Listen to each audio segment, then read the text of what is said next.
The palace of Queen Siralith was known across the stars for its beauty. Its tall silver towers reached toward the sky, and glowing crystals lit every hallway with soft colors.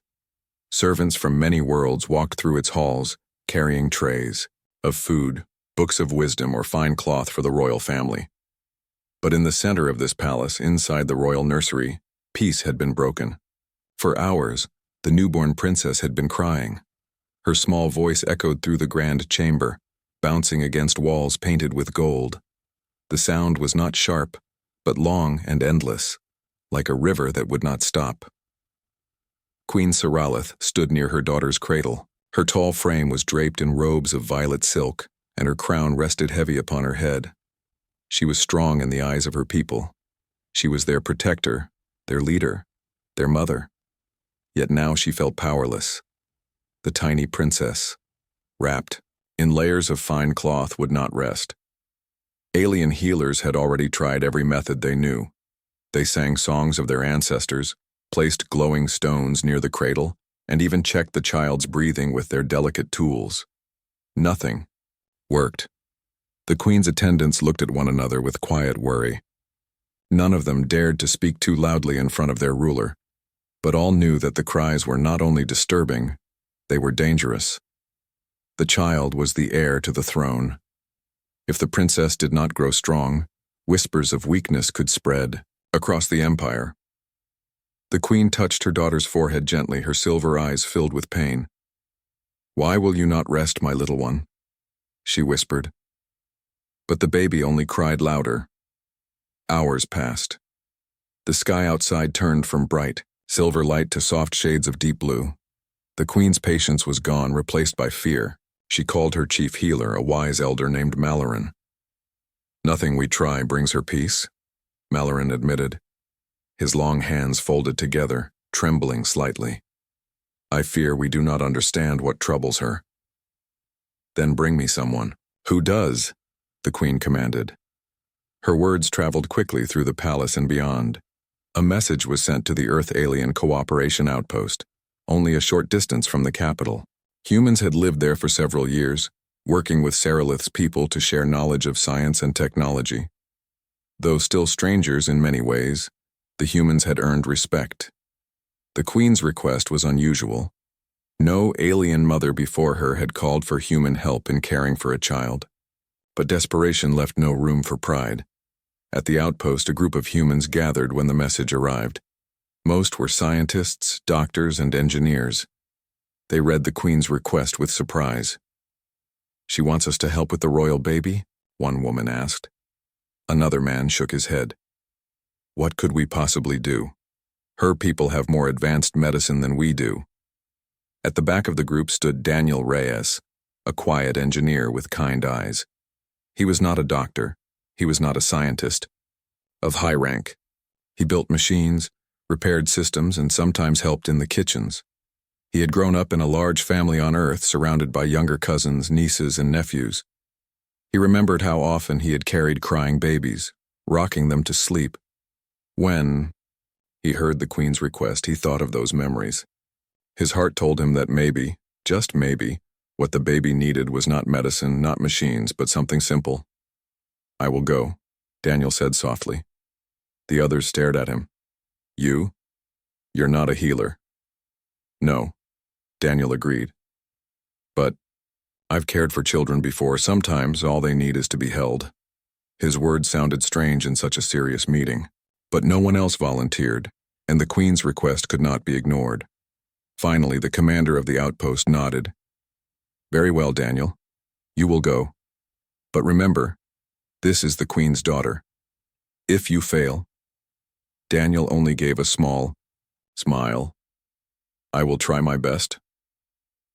The palace gates opened for him that evening. Soldiers in silver armor guided him through glowing corridors. The air smelled of sweet flowers and burning incense. Daniel felt small in such a place, a simple man, among greatness. When he entered the nursery, he saw the queen at once. She stood tall and proud, but her face was tired. She looked at him with sharp eyes, measuring him. "So this is the human you send me," she said. Daniel bowed his head. "Yes, Your Majesty." I do not claim to know more than your healers. But may I try? The queen hesitated. The baby's cries filled the chamber again, echoing like bells. At last, Siralith nodded. You may try, but do not harm her. Daniel stepped forward. The attendants watched closely, some whispering among themselves. He looked down at the tiny princess. Her small hands waved in the air, her face red from endless crying. She looked so fragile, so tired, yet so strong in her voice. Slowly, Daniel bent down and lifted her into his arms. His movements were gentle, careful, as though he carried the most precious treasure in the universe. The princess wriggled for a moment, still crying, but Daniel held her close to his chest. He began to sway from side to side, a simple rocking motion. He hummed softly, a tune from his childhood. It was not an alien song. It was a simple human lullaby, low and calm. The cries began to soften. The attendants gasped. The queen's eyes widened. The baby made a small sound, half cry, half sigh. Then slowly, the crying stopped. Her eyes, large and bright, blinked up at Daniel. Her tiny hand reached out and touched the fabric of his shirt. A moment later, she closed her eyes and fell asleep against his chest. The room was silent. For the first time in hours, true silence filled the nursery. Queen Siralith stepped closer. Her gaze was sharp, but her voice was soft. She is calm? Daniel nodded, still rocking gently. Yes, Your Majesty. Sometimes a baby only needs to feel warmth, to feel safe. The queen stared at him as if he had spoken a great secret. Her attendants bowed their heads in awe. For the first time that day, the queen allowed herself to breathe deeply. Relief washed over her face. She touched her daughter's small hand where it rested on Daniel's chest. Perhaps, the queen whispered, there is more to humans than I believed. Daniel said nothing. He only continued to hold the baby, rocking her softly as the queen and her court watched in wonder. In that quiet moment, something new was born in the grand palace. Not just the calm of a child, but the first thread of trust between two very different worlds.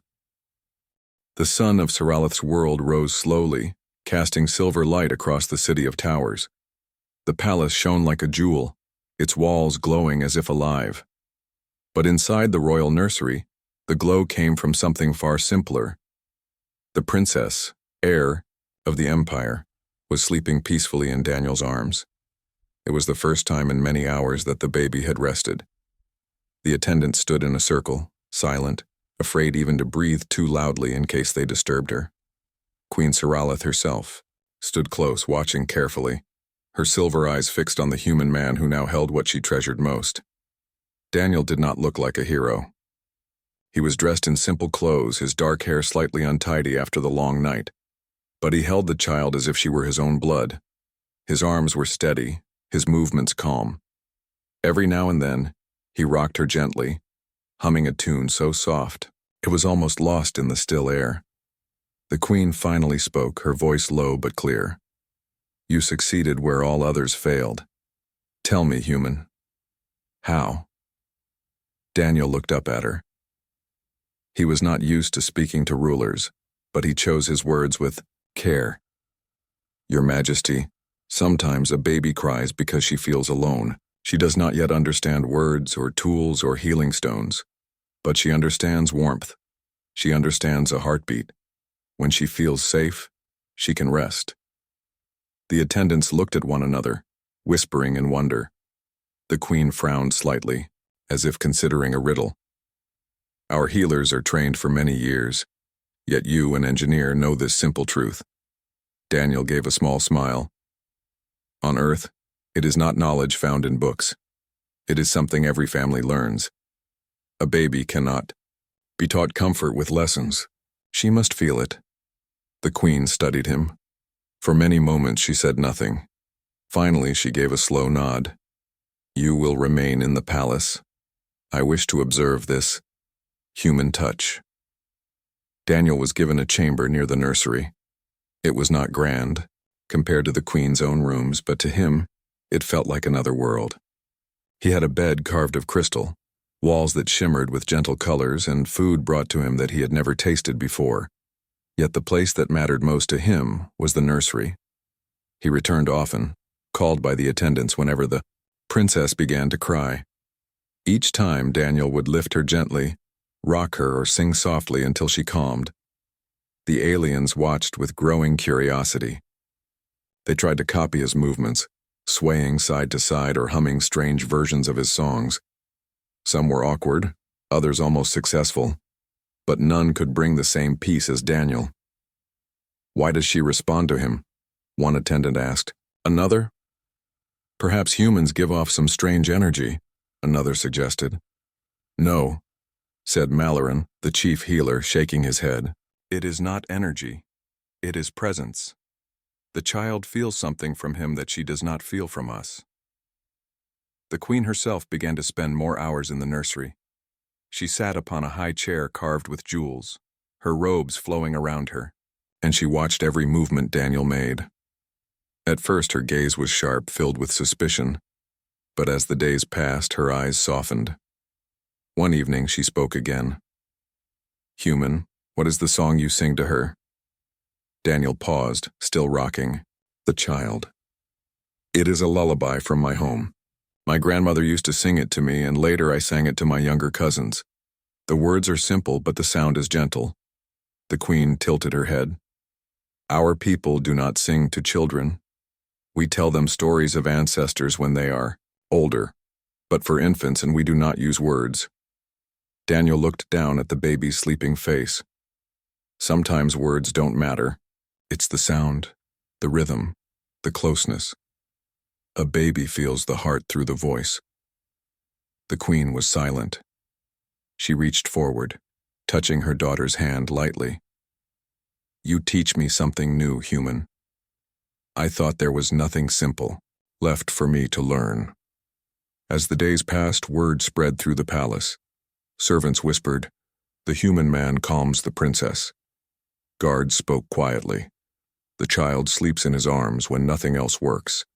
Even nobles in their jeweled robes began to murmur, "Why should an outsider succeed where our own people fail?" Some were amazed, even grateful. Others felt insulted. A few believed it was dangerous. One night, in a council chamber filled with light, several advisors spoke to the queen.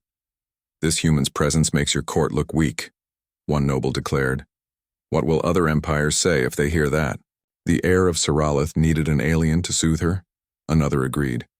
He should be sent back to his outpost before rumors spread. The queen listened to them all, her face unreadable.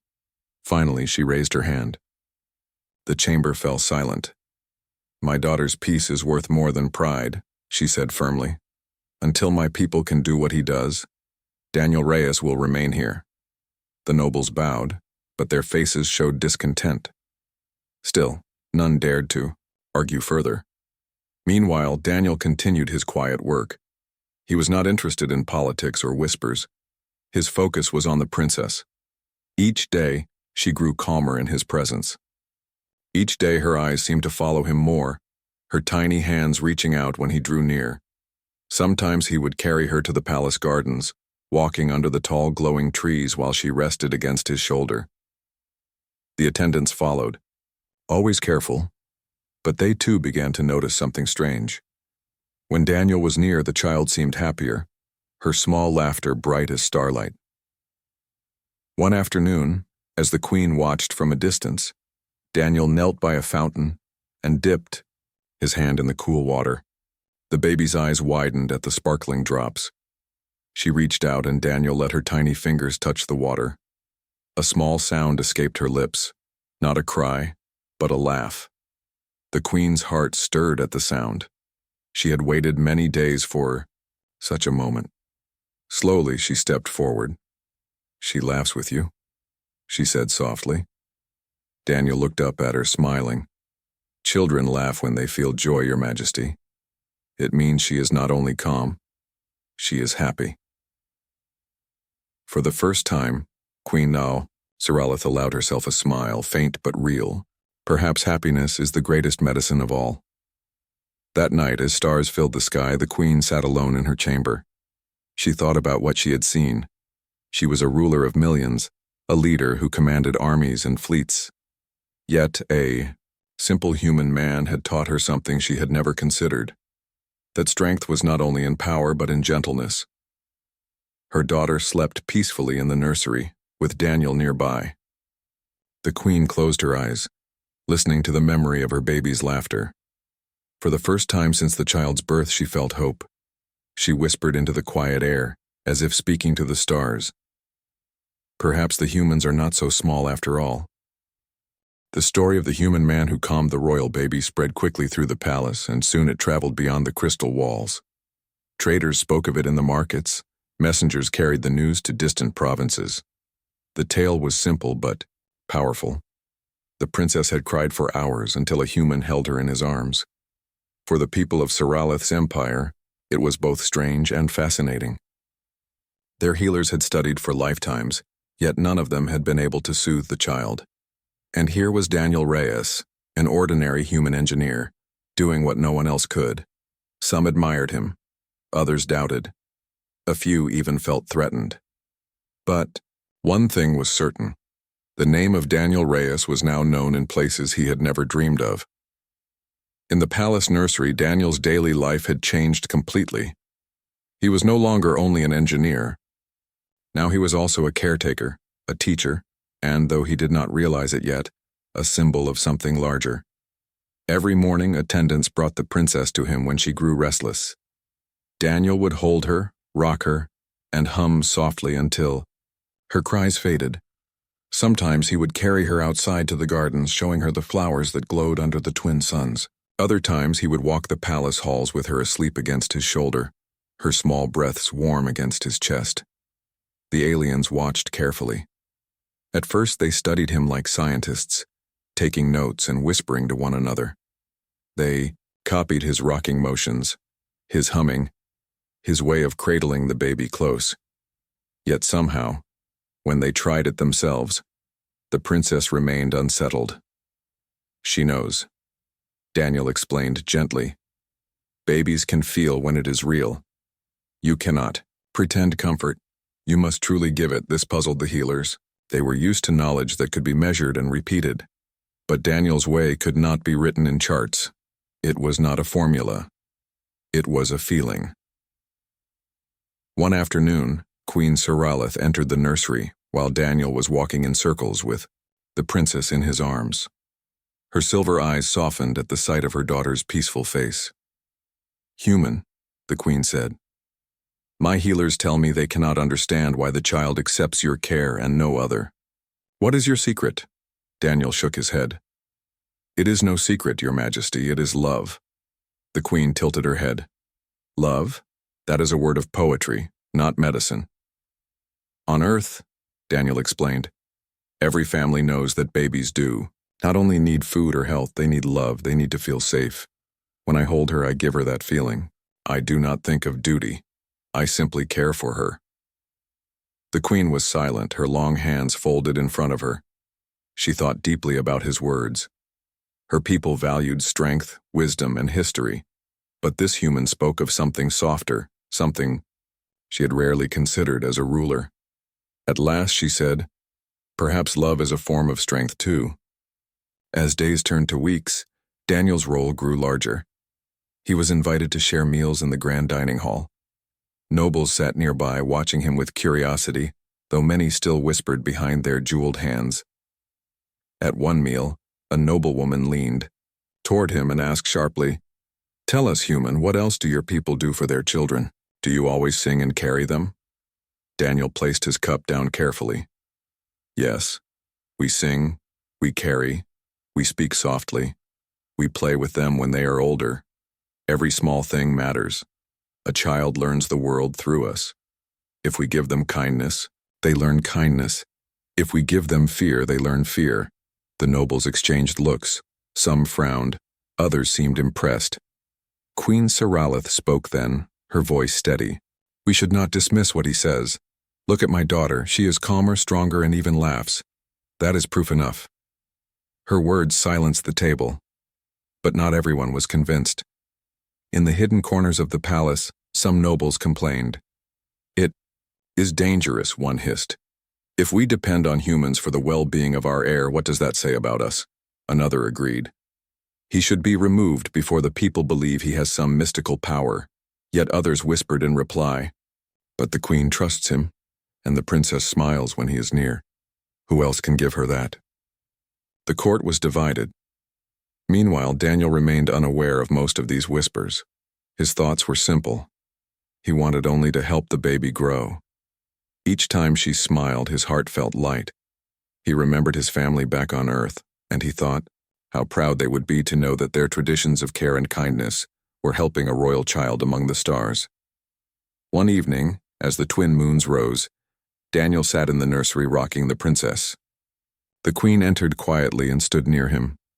"She laughs more now," the queen said softly. "She even laughed at me this morning." Daniel smiled. "She knows you are her mother, Your Majesty. She feels your love too." The queen lowered her gaze. "I did not know if I could be a good mother. I am a ruler. My people demand so much of me. But you have shown me that being a mother is not about perfection. It is about presence." Daniel looked at her with respect. "Your Majesty, you already are a good mother. You stayed by her side when she cried. You called for help when she needed it. That is love too." The queen's eyes softened. "You speak with such simplicity. Human, yet your words carry weight. Perhaps our empires are not so different after all." Soon, scholars of the empire began to take interest. They visited Daniel, asking endless questions. Do all humans sing to their children? Do they always carry them so close? Does every human know how to give comfort? Daniel answered patiently. Not all, but most. We learn from our families. We pass it down, generation to generation. It is part of being human. The scholars wrote his words on long, glowing tablets. They debated what it meant for their society. Some argued that they should adopt these practices. Others feared it would weaken their traditions. But when they saw the princess giggling in Daniel's arms, they could not deny the power of his ways. One day, the queen invited Daniel to walk with her through the palace gardens. The air shimmered with the light of crystal flowers. The princess rested in Daniel's arms, calm and content. The queen spoke as they walked. "You may not realize it, Daniel, but you have changed how my people think. You have made them question old ways. Some resist, some welcome it, but all speak of you." Daniel looked surprised. "I never wanted to change anything. I only wanted to help your daughter." "That is why your actions matter," the queen said. "Because they are born from sincerity. You have given us a gift, reminding us that strength is not always loud, and wisdom is not always ancient. Sometimes it is simple, quiet, and new." Daniel was quiet for a moment. He looked down at the baby, who yawned and nestled closer. "Maybe humans and your people can learn from each other. We have technology and knowledge to share, but maybe the most important things are not those. Maybe it's the small things, like holding a baby when she cries." The queen gave a rare smile. "Perhaps you are right, Daniel Reyes. Perhaps comfort is the beginning of understanding." And so, the mystery of comfort spread through the empire. It was no longer just a story about a human calming a child. It became a lesson, a quiet revolution. In every corner of the palace, servants began to hold their own children closer. In distant towns, mothers sang softly at night, experimenting with human lullabies. Fathers rocked their babies gently, copying Daniel's movements. The empire was slowly changing, not by decree, not by law, but by the simple act of love. And at the heart of it all was the princess, now growing stronger each day, her laughter echoing like music through the halls of crystal. The palace of Queen Saralith gleamed under the twin suns, its towers shining like silver spears in the sky. Inside, however, not everything was calm. Though the princess slept peacefully in Daniel's arms, a storm was quietly building among the palace nobles and advisors. Whispers had grown into talks. Talks had grown into debates, and debates had grown into quiet anger.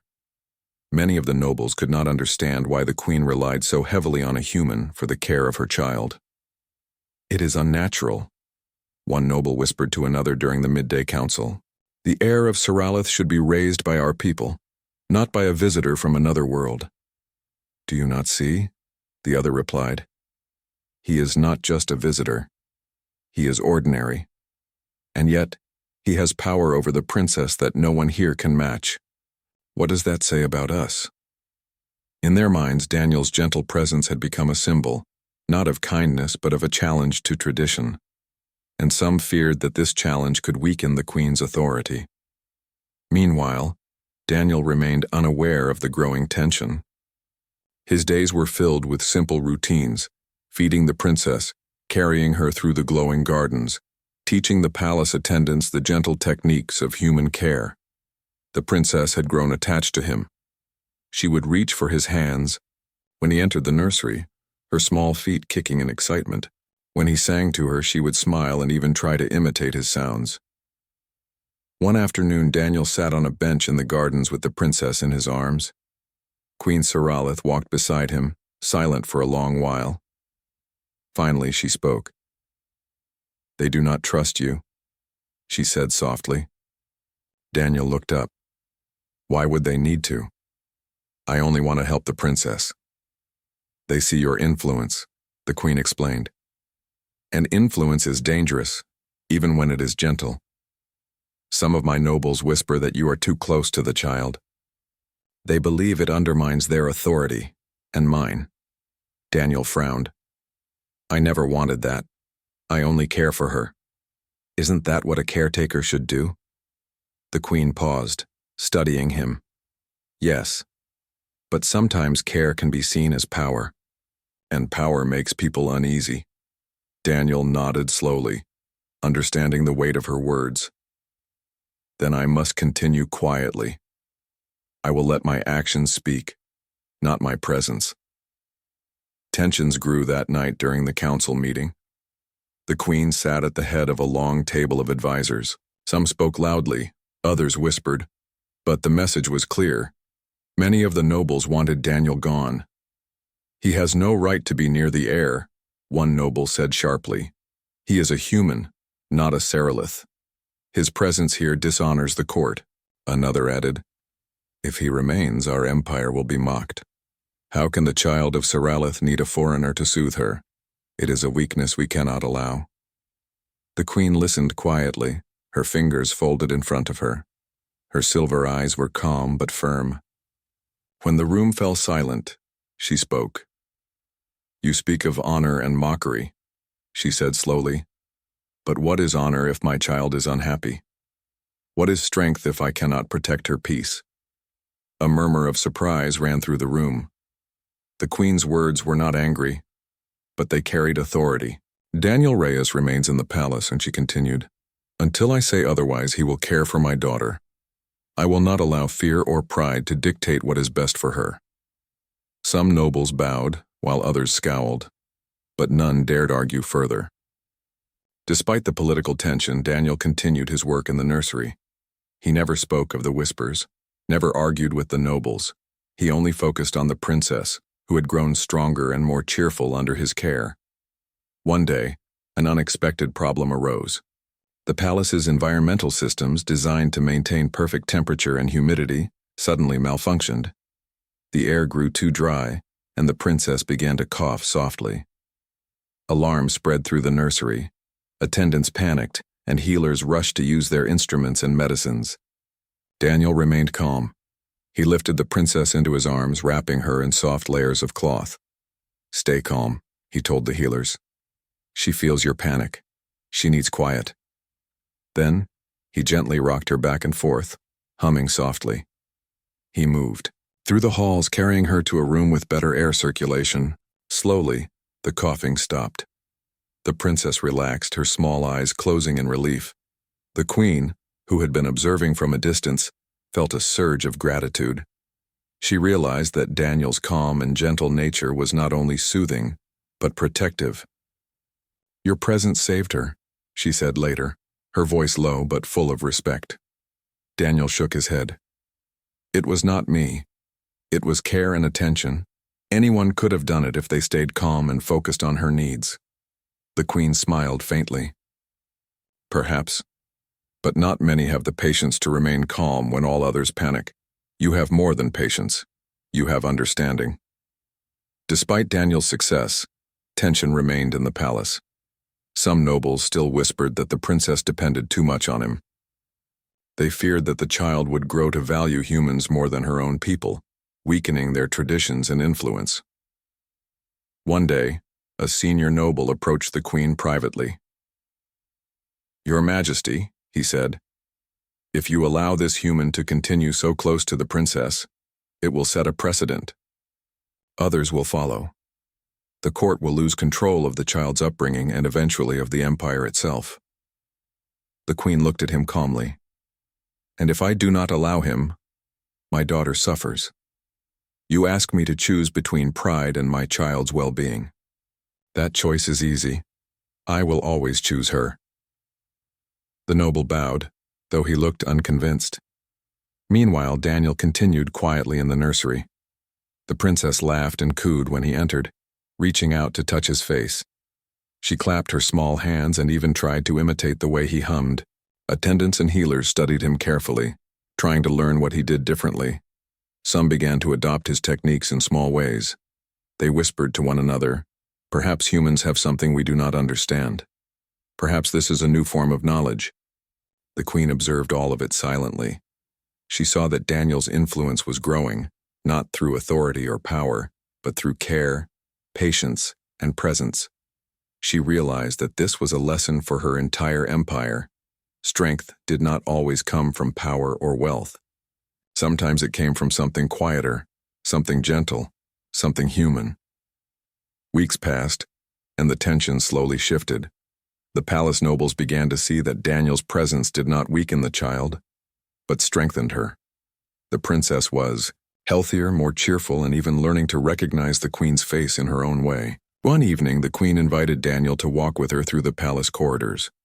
The princess rested against his chest, her small hands clutching his shirt. "Do you feel the tension in the palace?" the queen asked softly. Daniel shook his head. "I do not notice it. I only notice her. I only notice what she needs." The queen smiled faintly. "That is why you succeed.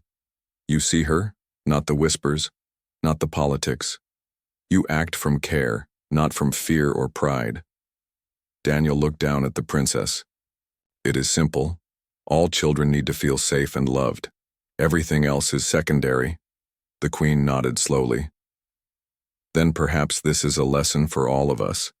Perhaps we have spent too much time worrying about appearances and power, and not enough about the hearts of our people." The next day, the palace seemed quieter. The whispers had not disappeared, but their sharpness had dulled. Some nobles began to approach Daniel, asking questions about human methods of care. They watched as he sang softly to the princess, rocked her gently, and responded to her needs with patience. They began to understand that his strength was not in weapons or authority, but in empathy. And slowly, slowly they began to respect it. The queen observed from her chamber, her eyes filled with pride. Daniel had not only calmed her daughter, he had shown the empire a new way to think. Not through power, but through presence.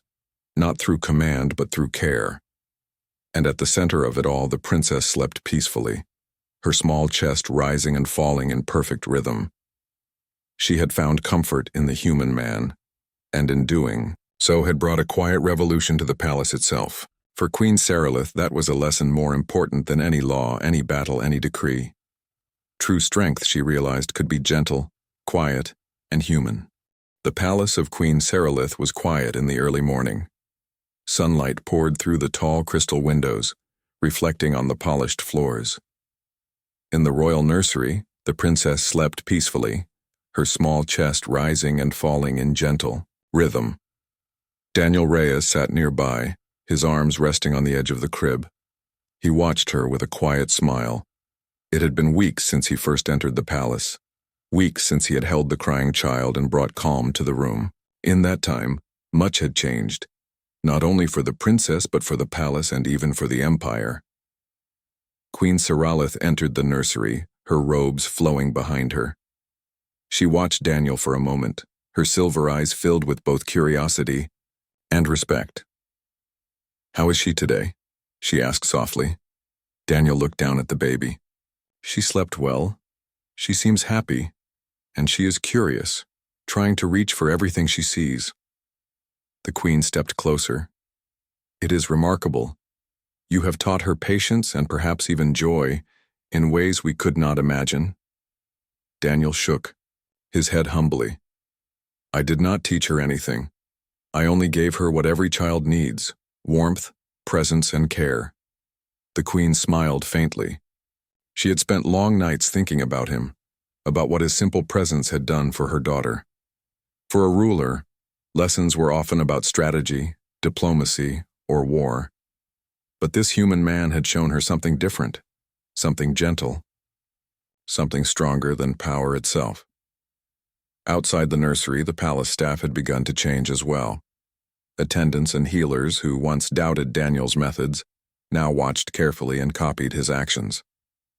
They practiced rocking the princess gently, humming softly and creating calm spaces around her. Even the palace nobles, who had once whispered with suspicion, were now learning to respect the quiet strength of a human. It was not command or authority that brought results. It was presence, understanding, and care. The princess laughed when Daniel entered the room, reaching her tiny hands toward him. The sound filled the room like music. Queen Siralith knelt beside the crib and listened. "It is extraordinary," she said. "Even my people cannot resist her joy when you are near." Daniel smiled, carefully picking up the princess. She wriggled happily in his arms, her small fingers brushing his cheek. "She has learned that she is safe," he said simply. "That is all a child really needs." Word of Daniel's care spread beyond the palace walls. Traders and visitors brought stories to distant planets and towns. The human man calmed the Princess of Siralith. Scholars and teachers studied him quietly, curious about his methods.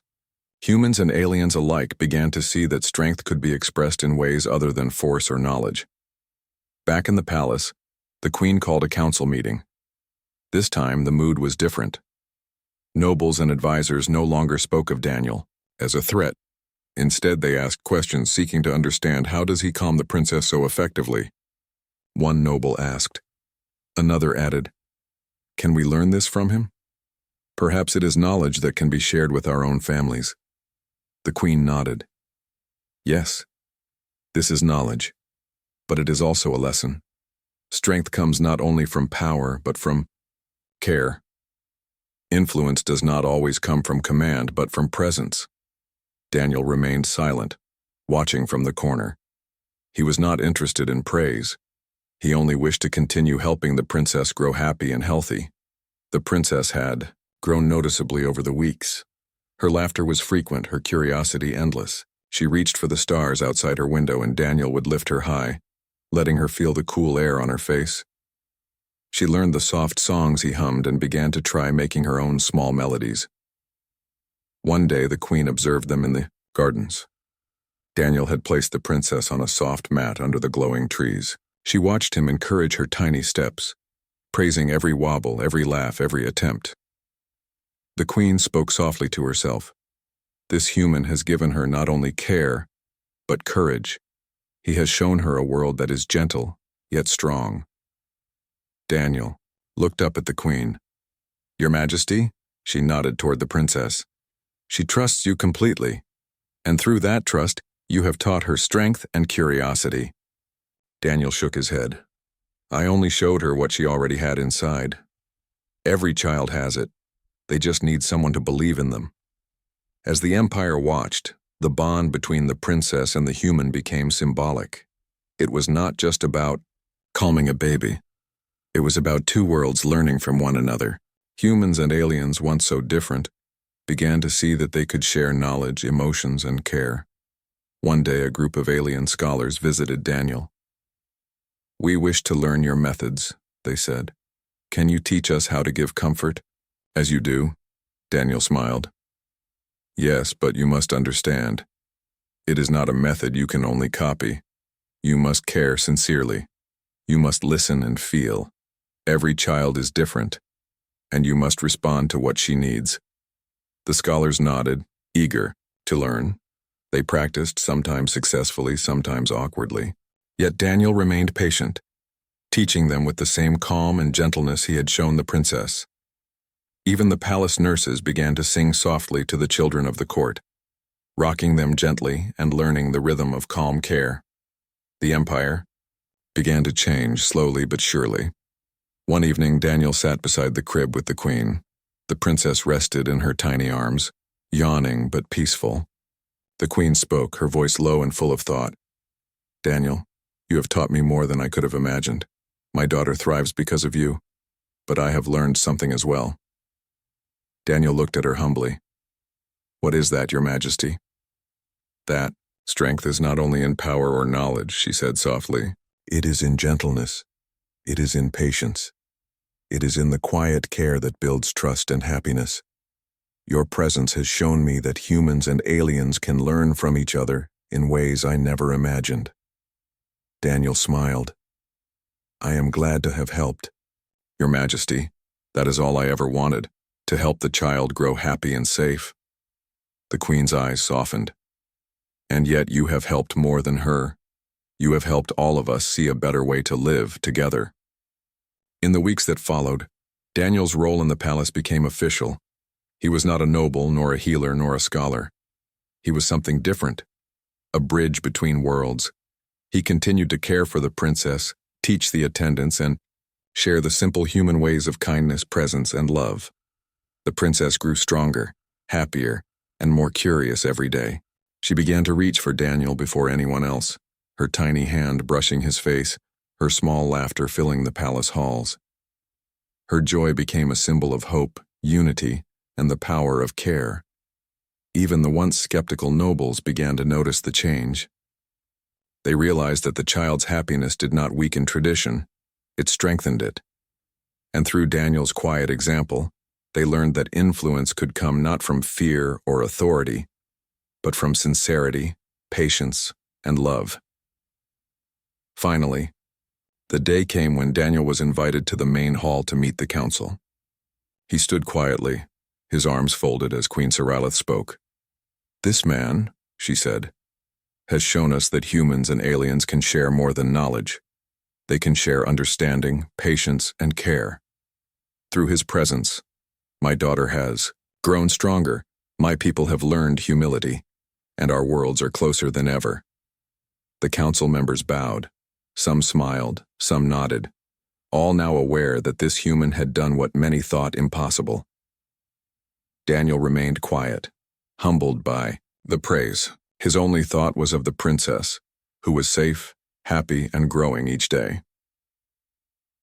That night, Daniel returned to the nursery. The princess was asleep, small and peaceful. He gently laid a hand on her tiny head, feeling her warmth. He whispered, softly, "Grow strong, little one. The world is waiting for you." Queen Siralith watched from the doorway, her silver eyes filled with pride. "Thank you, Daniel," she said. "You have not only cared for my child, but for all of us. You have shown that the bond between our worlds can be built with love, patience, and trust." Daniel only smiled softly. "It was her who taught me as well. Every child teaches something if we only listen." The queen nodded. "Then let this be the beginning, not the end. Our worlds will walk together, hand in hand, just as you have walked with my daughter." And in that quiet palace under the twin moons and glowing towers, the princess slept peacefully, her small heart safe in the human's care. Around her, two worlds were united, not by power, not by law, but by something far stronger. Kindness, understanding, and the bond of two hearts learning from one another.